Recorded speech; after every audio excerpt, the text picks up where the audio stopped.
When I was 23, my father died. I would have preferred to have nothing to do with his demise. We hadn't spoken since I left when I was 18, and with good reason. However, he had, for some unfathomable reason, left everything to me. The house where I'd grown up, his small savings account, a mess of different collectibles. I stared at the house apprehensively. There were a lot of unhappy memories here. However, I knew from my childhood that my father had two addictions: alcohol and valuable collectibles. His stamp collection alone might be worth enough to get my dream business off the ground. Add in his baseball cards, his coins, and all the other odds and ends he had no doubt accumulated. I nodded decisively. Bad memories or no, I'd sort out this mess and sell it on eBay. Then I'd finally have enough saved up to start my comic book shop cum bakery. I smiled, imagining it. All the comic book shop type merchandise would be up front. Behind that, there'd be an area with tables where people could sit and play games. Behind that would be the bakery area, full of great munchies for the hungry gamer. I pushed the key into the lock and turned. With a click, the door opened. Memories flooded me as I looked at the entrance hall. There was where I used to dump my backpack after school. There was a long mahogany chest Father had used as a table. When I was little, I'd convinced myself it held a very short vampire. I snorted. I'd been a very imaginative child. I took a quick tour of the ground. Very little had changed. The furniture was a bit more worn and had a few more stains. The TV was new, larger, and apparently, I noted, my father had gotten a bit sloppy about disposing of his bottles. I nudged a half-empty beer bottle with my foot. It rocked gently. Upstairs, I peeked briefly into my father's bedroom. Same as ever. I could even see the bin of items he'd confiscated from me, gathering dust. My old room, though, was a mess. He'd gotten rid of the bed and added a few shelves. Boxes were heaped upon the shelves, spilling down onto the floor. More collectibles, I sighed. It would take weeks to get this sorted out. Fortunately, I didn't need to go back to work anytime soon. My job as a waitress had ended when the restaurant I'd worked at had gone belly up. Between my savings and the money I'd inherited from my father, I had the cash needed to support myself for the month or so it would take to get everything listed. And, since it was winter break, I didn't have school. I sighed again and wondered where to start. My father would most likely want to keep his favorite stuff close to him, in this room. The favorites would most likely be the most valuable. Or I could start waiting for the stuff in my old room. My old room. Memories rose in me again. Nope, not going there. I backed out and carefully closed the door. So, I'd start in my father's room then. I worked for several hours before I got hungry. Checking my watch, I realized it was past time for dinner. I ordered a pizza and then returned to my father's room. My eyes found the bin of confiscated items again. Vaguely, I wondered why I'd kept it. He'd gotten rid of pretty much everything else I'd left behind. I decided to open it and look through my old toys. Perhaps they would trigger some happy memories of before my mom had left. Popping the lid, I looked inside. Near the top were a pair of handheld gaming systems. My father had bought them for me, and then later taken them back in a fit of drunken rage. One was broken, the other was not. I set the broken one in the trash pile and put the other in my stack of potentially sellable items. Below that were other toys. A Barbie, stuffed animals, a toy truck. I took out a stuffed bunny and smiled wistfully. Penny. She'd been my favorite toy when I was little. I'd had tea parties with her and my imaginary friend, Nato. I frowned, trying to remember what I'd thought my imaginary friend looked like. He'd been tall and red. A giant red bunny, maybe? I smiled, amused by my childhood imagination. Penny and the other stuffed toys became the beginning of the keep pile. I frowned at the toy truck and the Barbie. The Barbie was in good condition. Worth something, perhaps? I could check. I stuck it in the potentially sellable pile. Same with the truck. Both would likely end up in the donate pile eventually, but it never hurt to check. I frowned down into the bin. There was one other item in there. It was a small wooden box carved with a pentagram. I tried to remember ever owning this item and could not. Frowning, I opened it. Inside was a dull silver medallion, roughly 2 inches in diameter. I picked it up and then immediately dropped it. It was cold. I realized as it thawed that it was actually pretty shiny. The dull appearance had been caused by frost. Swiftly receding frost revealed letters in flowing cursive script. My name. So it was mine. I just didn't remember it. I picked it up again, and this time it was no colder than any other medal. Flipping it over, I saw words engraved on the other side. Knight of the Crimson Order, I read. Denadro. Suddenly, red light arched out of the pendant. I yelped and dropped it as the figure coalesced out of the red light. Stumbling backward, I tripped and fell on my butt. The first thing I saw when the figure solidified was enormous crimson hooves, as large as a horse's but cloven like a goat's. The legs they were attached to were covered in short, fine red fur. I followed them upward. The fur swiftly thinned out, disappearing entirely around the figure's knees. The skin beneath was the same shade of red. As I followed the legs further, I saw that the figure's thigh muscles were alarmingly large and well-defined. Black leather shorts covered the upper thighs, groin area, and butt. Red hands with pointed crimson nails, distinctly masculine, hovered over a belt covered in short knives. A tail with a sharp point lashed behind him. My shocked gaze traveled further up. The man's chest and arms were even more well-muscled than his legs. Black leather straps crisscrossed his chest in a massive black X, and bat-like wings flared out behind him. Above muscular shoulders was a muscular neck and a face with a hard, cold expression. 2 curved crimson horns sprouted from his head. Crimson eyes widened, and his expression changed from cold to confused. Emma? My disbelief broke. I screamed. The figure knelt. He lifted a hand placatingly. It's all right. I'm not going to hurt you. You're a demon, I gasped. He nodded. Yes, I am. I'm your demon. He frowned. You don't recognize me? Wordlessly, I shook my head. Vaguely, I wondered if I'd be more or less freaked out if I didn't know anything about demons. His frown deepened. You don't recognize me, but you know what demons are. I swallowed. My boyfriend Travis, he's an arcanist. He's told me about them. The demon's eyes widened in alarm. Your boyfriend is a what? An arcanist. My eyes traveled from the demon to the medallion and back again. I'm in a demon contract. I'm a demon anchor. I don't believe this. I closed my eyes. Shit. Travis was not going to be pleased. I knew I wasn't. Upon their death, demon anchors, so called because they anchored the demon to this reality, had their soul taken by the demon. The demon placed a hand on my shoulder. I shrieked and pulled away. He withdrew his hand, looking hurt. It's okay, Emma. You're safe.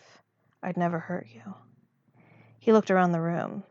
I'm not sure what's going on. Where are we? How are you so old? I glared at him. I'm 23. That's not old. He bowed his head. My apologies, my lady. I only meant that, last time I saw you, you were much younger. I think around 4? He grimaced. I suppose the age difference explains why you don't remember me. Humans don't remember a lot of what happened when they were small, do they? I shook my head. No, I suppose that does explain my lack of memory. I frowned. How long have we, had a contract? Demon bowed his head. I was summoned the night you were born. My eyes widened. Seriously? Shit! The doorbell rang. I jumped to my feet. Shit. I looked at the demon. You need to go back in the medallion. I winced at his expression. Please? Slowly, the demon stood. I will return to the medallion on one condition. He bent over and to grab the medallion's chain. Promise me you will wear this, always, and call on me at need. I shook my head. People will notice. The demon traced the edge of the medallion. It frosted briefly. No one will notice the medallion unless you point it out to them. I blinked at the medallion. Demons, I remembered, couldn't lie. Okay. I promise I'll wear it, and call you if I need you. Solemnly, the demon unfastened the chain of medallion and lifted it to my throat.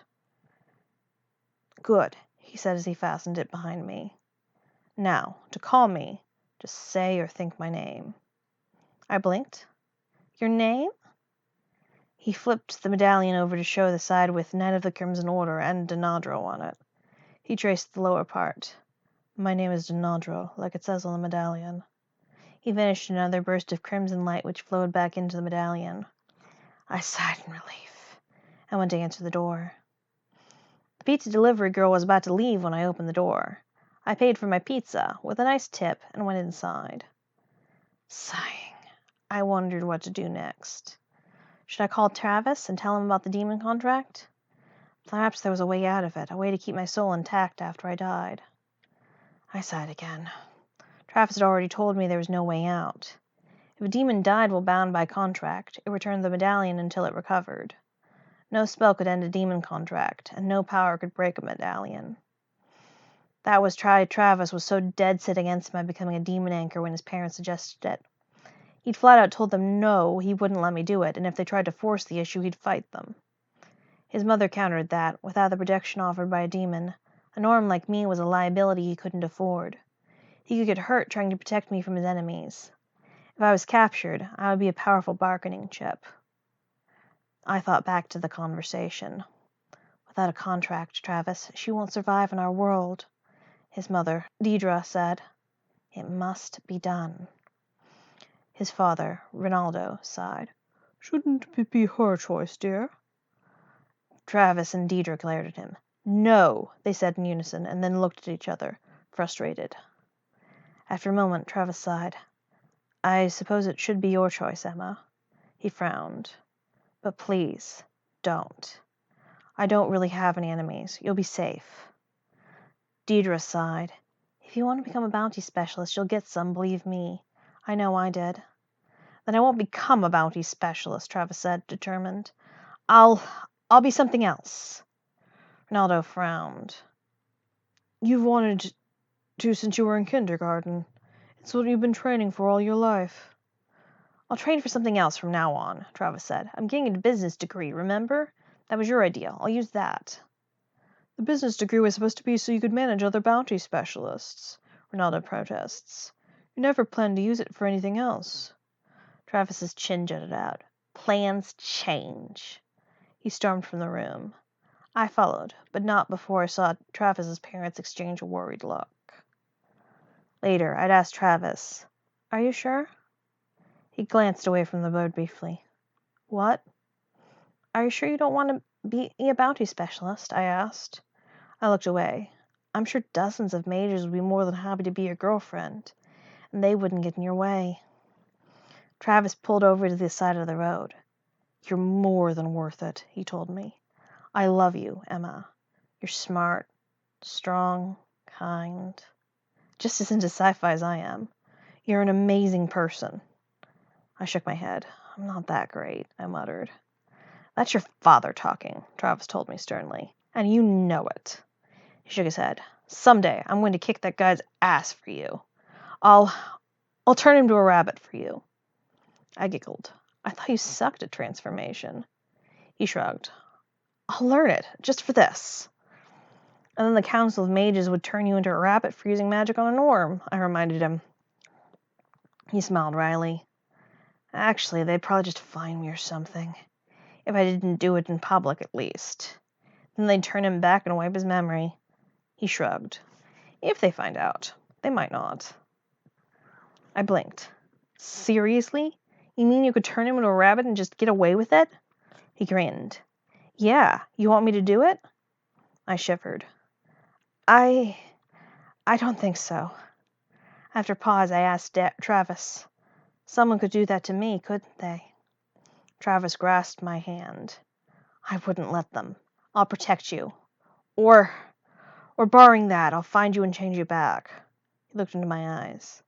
I promise I'll never let you down. I smiled. I know. Then we kissed and did other things. But in the back of my mind, I still worried, just a little. Back in the present, I looked down at the medallion. It was a source of safety, at least. I knew the price. I didn't like it. Well, no point in risking Travis seeing it.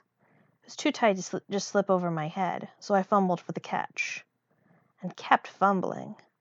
For several minutes, I went over the chain by inch, but I didn't see any clasp. I swore. Shit. Travis hadn't told me much about demons. Apparently, they had magic of their own, and Denadro had used his magic to ensure I kept my promise, at least in regards to me wearing the medallion. I dropped the medallion in disgust. It dangled just above my breasts.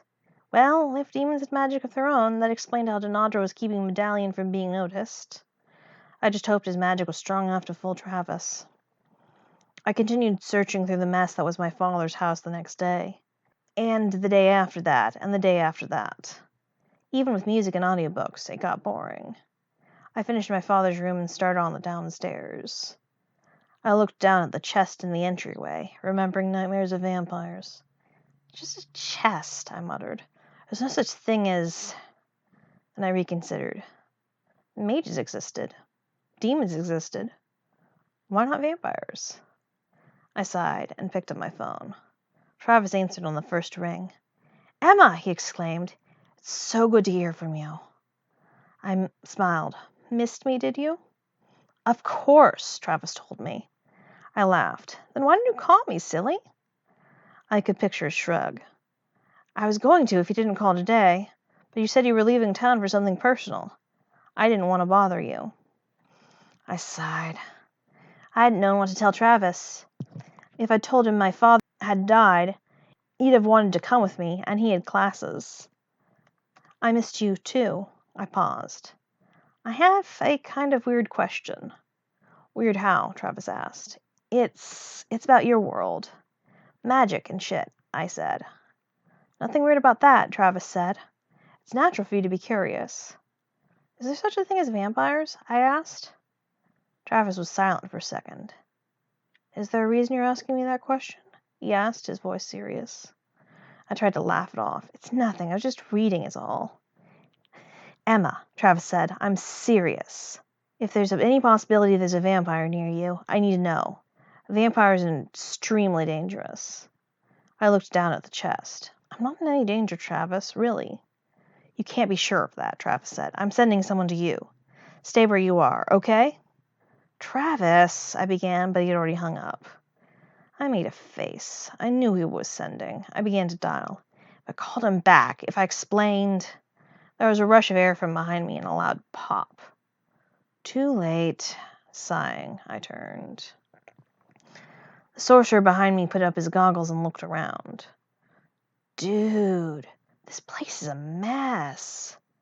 "Hi, Adam," I said glumly. He laughed. "You don't sound too happy to see me. Now, where's the vampire?" I put my face in my hands. "It's nothing. I was just reading Dracula's all." Adam snorted. "Anyone ever told you you're a horrible liar, Emma? Because you are." My cheeks flushed. "I'm just being paranoid." Adam looked into the closet. "I'd like details. If we're about to be ambushed, it would be nice to know." I sighed and pointed to the chest. Adam looked at it, face serious. "You think there's a vampire in there?" My cheeks were burning, and I couldn't look him in the eyes. I know, it's too small." Adam shrugged. "Small vampires are a thing." He snorted. "Do you really think being a midget prevents you from turning?" I smiled weakly. "I suppose not." "Nope. Also, some vampires can shrink," Adam continued. "Or turn into bats, or whatever. Now, what makes you think there's a vampire in there, as opposed to some other supernatural creature, or, like, just a regular midget?" I sighed and looked away again. "I thought there was a vampire in there when I was a kid," I shrugged. "Probably just my imagination." Maybe not," Adam told me. He frowned thoughtfully. "If it's been in there since you were a kid, then it's probably hibernating.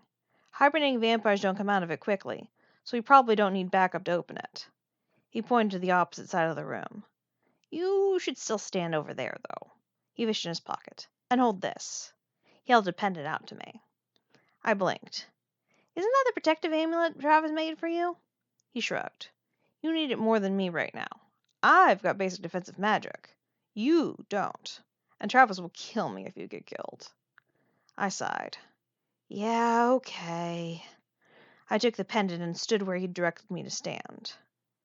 Adam cracked his knuckles. He touched the latch on the chest. Okay, on the count of 3. 1, 2...